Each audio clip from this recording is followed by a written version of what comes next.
Alright guys, today I'm going to be talking about the ATAK system. It's a tactical awareness system that's used it's also known as CivTac. You can use it for team awareness, link all your buddies in, you can see where you are, you can see where they are. If they put a marker out, you can see what happens. You can see when that marker goes out and everything like that. So I'm going to talk about a few of the functions today. So I'm going to just kind of like move in a little bit, lock onto my position. And what that position lock does is it centers you on the screen. And the map constantly moves with you. Now at the bottom there, you can see my call sign, my position, my altitude, and everything like that. So I'm just going to go walking through the property and different things like that and kind of show you the functions while I do this. I'm just going to do a lap around. It should take about 15 minutes. I'm not really sure if it'll take 15 minutes, could take longer, but we'll give it a shot. So anyways, we're locked on the map. So obviously we've seen that function, it's up here. Now I'm going to show you a different function, move this out of the way, where you can also do a compass lock on your position as well. So in the direction that you're walking, it'll compass lock on that direction and stay with you as you proceed forward to wherever it is you're going. So wherever your heading is, so I'm spinning in a big circle here real quick, wherever your heading is that's the way it will point. So I'm going to break that system, bring it back to north, south, east. And you can kind of see how that works and everything like that. Let's move this out of the way. So as you can see at the bottom left hand of the screen here, down over here, you can see a distance measurement as well. So that is useful to understanding actual ranges that you might be at, what you're actually looking at, the distance from that you're looking at, and different things like that. As I'm walking along too, I will also show you another function as well here. If I can get out of this, there we go. So the track history, right? So you're able to see my track history of what I'm at right now. I can change that to solid, right? And there's the solid track history. So as I'm moving along, it stays right with me. And different things like that as I'm going down my trails. The heading is a little weird. You'll notice that I'm not connected to a SIM card or to the Wi-Fi. This is all just on the phone with itself, just isolated from the outside world minus the GPS. I have the SIM card out of the phone and I'm not connected to Wi-Fi. This is just the phone running on its own accord, connected to the GPS. I can also change the color of the line to any color I want within that, obviously. Within that obvious little window there, the styles and everything like that. Whoops, I mean do that. There you go. So I can also do custom color and do a different shade that I might want and different things like that. So, but we're not going to go too much into that. Just know that that is the track history. So I'm going to go back, kill the track history, knock it off. So you can see that I put out different markers and different things like that. So that's pretty cool on the aspect of if you're doing team awareness stuff and you're close maneuvering with multiple elements and different things like that, you can actually mark like an enemy position or a bunker that you've spotted and different things like that makes everybody aware of it without ever having to get on the radio. So in essence, to me, what this feels like is a bit like a Blue Force tracker, but with some different functions from the Blue Force tracker. What the Blue Force tracker was is something we had in the U.S. military. It went inside the trucks. I do believe they still utilize it today, so I won't go into too much of the classified details of the Blue Force tracker system. Then I want to get myself in trouble. I didn't mess with it a whole lot other than to fire it up before a mission that we would be going out on. So with all that said, this is like that same system for your phone, right? So now I'm going to go down here to a trailhead that's not marked on the map, and I'm going to put a marker out, but I am also going to pull that marker in just a moment so that you can see how to do that marker. Now you'll see on the map itself, I have a trail that I cut where these lines are not lining up with it, but I am following that trail right on the money. The GPS is still hooked up regardless of my ability to use the internet or have a SIM card installed or have Wi-Fi, different than that. So I'm going to stop right here at the trailhead. Now how do you put a marker out? So let's pull that up, collapse that. So I've got this top menu up here on the right. You can see that. I'm just putting my marker under it. Now you're going to put a marker out, click on the marker icon there, and you're going to pick something, right? So here we go. So public safety, air, hazards, wildfire, ancient management, military, iron scythe. Oh, I'm sure there's a navigation tab here somewhere. Just give me a second. I'll find it. What is this, ground? Nope. We're going to go back this way and go to Google. Oh, that's Google. General, sport, leisure, general. Let's see what general, nope, that's still on that. Sequence numbers, markers, letter pins, shapes, tacks, pointers. No, I don't think I want that either. Iron sights, no, I don't want that. Go back over here to military. Here we go. I think we're starting to get somewhere. Weather, transportation, Falcon view. You can kind of see as I go through these, I have multiple options for things that I want to use. Facilities, hazardous materials. As you can see, there's like a huge plethora of icons with submenus that you could potentially put out. So I'm just going to go here and put out a marker, if I can find a trailhead marker, because I used one. Waypoints, no, I don't want to use that. There's nautical, maritime, automobiles, other. Nope. Maritime, aircraft, there you go. Aircraft, automobiles. Bugs are out here. Force, as it would appear. See, there you go. Now you can change the custom color points and different things like that. I'm not going to do it that way, so I'm just going to throw this puppy out, right? So right here at the trailhead, crosshairs position. Now, you see I just put the marker out. Now, if you want to name that marker, you go over here, click on crosshairs, and then down here on the right at about 4 o'clock and 5 o'clock position on the dial there, there are two little things with the marker on it. You want the bottom one with the menu. So you can go on up here to the top, I think, and name it. There you go. So we're just going to put it in trailhead. Done. Look at that. So if you want to get out to where it's just a marker now, there you go. And it's just sitting there like that. Now the interesting thing about markers too, I'm going to go ahead and pull that up. I'm just going to click on it. If I can click on it. Yeah, that one. I'm going to delete it. Okay, here we go. So that's how you do that. And you can remove the trailhead. Oh, I'm not locked position anymore. So I'm going back down the trail. So that's how that works. Now, when it comes to the markers as well, there was a question that was posed of, can you attach pictures to that location? Well, long story short is, yes, you can. But you need to take the pictures before you put the marker out. So I'm going to go on up to the shoot house here. I'm cutting through one of the trails, or one of the four-wheeler trails. So I can go on up to the shoot house here. And I will show you a little bit how that works and everything like that. Granted, I've already put out different markers and different things like that.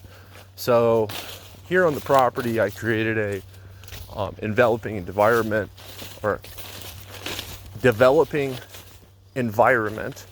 that is fluid. So there's multiple objectives. You can go and work on different things. I have a bunker just off over there to my right, but we're not going to go that way. We're going into the clearing itself. So I'm going to make a left here, and you can see that I'm kind of following along a trail that is predetermined on my map there. So guard position is here. The marker might be slightly off, but long story short, you can attach a picture of that location that you might want to add to that marker so your buddies can see it. So like for instance, you might put out a guard post and they might roll up and go, that's not a guard post. But if you take a picture of it and attach that to that and they come back through, they go, okay, Now they can recognize it and have a greater ability to be able to actually identify the thing that you marked. So now we're going into the clearing, and we're going to approach the shoot house and the recon vehicle here, right? So it helps before you put a marker on ATAK to actually take a picture of the environment that you're working with, right? So I'm up by the recce vehicle heading back toward the shoot house. These markers might be slightly off, like maybe a few feet and different than that. So I'm going to pull up the shoot house now so that you can see that. So I put on there shoot house. Let's see if I can pull it up. Layers, markers. Nope, not that. So what was it? Pull that back, click on shoot house, pull this information up. There we go. So you click on the sub menu and everything like that. It'll let you know, you can put different things in here, remarks. You can put remarks in if you'd like. I'm going to put in small room. I'd say it's about 10 foot wide, 15 deep. 10 foot wide, 10 by 15. Yeah. So 10 wide, 15 deep. Multiple pieces of SOC. Get out of here. Multiple pieces. Get this out of the way. Of SSE. Right, done. There you are. There's your remarks and different things like that. It gives you the call sign of the author and different things like that. So my ATAK handle is Victor07 Alpha. So there you go. Now for the attachments part. I've already done the attachments to this, and I did it previously when I was at the location previously. So we'll open up the attachments, and there you go. There's pictures of the SSE, whatever it is you found, and the environment that you're kind of looking at and different things like that. So this is for training purposes that I have this set up, and you just back, and you're right back up, right? So we're going to lock my position again, and we're going to keep on walking. Different, there's different environments that you could work with when it comes to this. Granted, your buddies are not going to be able to see it if you're not connected to their system. So whether that be using telephone service, using Wi-Fi service and everything like that. Now, I don't know what the share feature is here. I can send, you can set it to auto send groups plus, can name a group, create one. Okay, show hide filtered contacts. So we're going to go back to click on what auto send does. So what auto send is going to do is you're connected to a system like zero tier, right? Connected to that. You put that on the map, it's going to automatically generate on all of your buddies, whoever's connected to the zero tier and an ATAK running at that point. It's going to automatically connect to their system. So much like what I was mentioning with Blue Force Tracker system, U.S. military. Again, I can't go into too much classified details about that because I believe that system to still be in use, and it is. It's best not to broadcast all the capabilities of a piece of military equipment that's still in use. So there we are. Anyways, yeah, so that's kind of how all that works. It's very simple to run, right? So I've heard people using offline Google Maps to do somewhat similar things as to what I've done here. But on offline Google Maps, all you can do is put labels. On this, I can mark trails. I can do other things, and utilizing this app, I can do a lot more than I would be able to do with something like Google Maps in the offline mode and everything like that, right? So I'm going to dive more deeply into this. This is just part one. This is just the basic controls that I figured out now. Granted, I've not tried to mesh it with zero tier yet. I'm going to work on that, probably create a video later about that, but this is just generalized information about ATAK. So you kind of understand how the process works and different things like that. Oh, something else that's very important on ATAK is your map layers. So we will go into that. So go down to data packages, ATAK maps, and you're going to see how it changes. So Google only, Google hybrid. So what Google hybrid does is it gives like street names too. And I prefer not to give away my exact location, so I'm not going to put the street names down in this video or allow you to see that. But I understand that's what is available. So topo, you can do a topo. Map data not yet available. That's weird. Let's see. Geo world. Okay. Chart bundle. Bing maps. Well, Bing doesn't have very good maps. So anyways, go down to Google road only. Let's see if I can. Yeah, I'm not going to do that. Oh yeah, that's another feature too. So I have a couple of things pulled up currently that I use. Let's see if I can get these layers figured out. Okay, there we go. Overlay items, other overlay items. So center designator, turn that on, and wherever the center of that map is, it will tell you all that stuff. It will give you that center of the map in comparison to ATAK.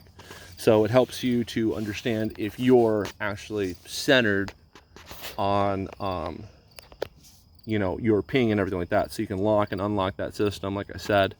You can remove grid lines, add grid lines back, and as you can see, it gives the location of wherever that center is. So if you're trying to figure out the exact location of that center mark, then you can use that, utilize that system to do that. So center designator, turn that off.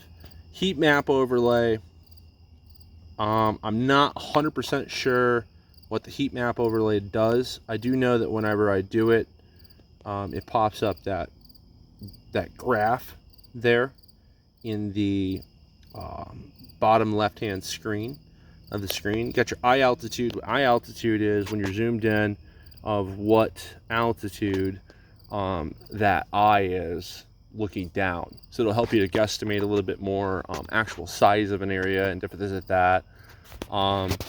And that is very useful in, I don't really know how that's very useful, but from what I'm understanding, it'll help you to actually get a feel for like if you're using a drone, like, and you want to see what's the words I'm looking for here, and you want to see what's happening live, right? It'll help you to understand a little bit more if you don't have an altitude indicator on that drone, just actually how high the eye altitude is to be able to see onto the objective and different things like that. So there's all that. I'm going to pull the heat map off and pull the eye altitude. I like the grid lines and the off-screen indicator. Now the way the off-screen indicator works is, if you notice, as I pull away, that loop gets bigger and bigger. And let's say I went far away and I wanted to come back, I could just, you know, the closer that circle gets indicates how much closer I am getting to back to my marker and where I'm currently at. But just to be fully clear on what's happening here, the GPS in the phone is the only thing that is showing me my position. I have no connection to the internet currently. This is all GPS right into the phone. This is a Samsung Galaxy S10 Plus that I'm utilizing to do this.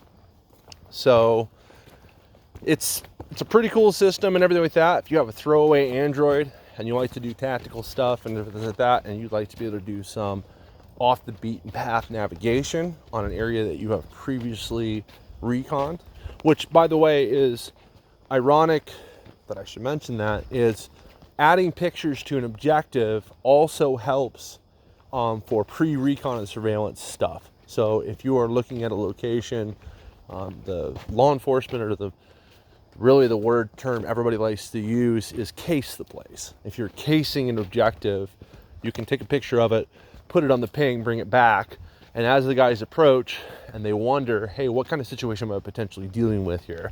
They can pull up those pictures, or they can use those pictures to understand how that location has changed since whatever time it's been elapsed that you have taken pictures. And that'll help them to understand the environment a little bit more.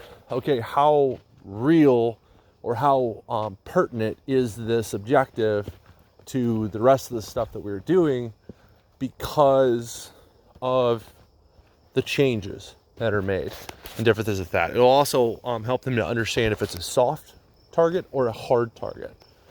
Now, that's very important, especially with smaller teams and different things like that. What yesterday may have looked like a doable objective for maybe a 4 to 8 man team squad environment may require on the next day, depending on how much that environment has changed, how fluid that environment is, help them to understand just how serious this situation that they're now finding themselves in, which will allow them to properly ask for more assets or more personnel, bodies, and different things like that.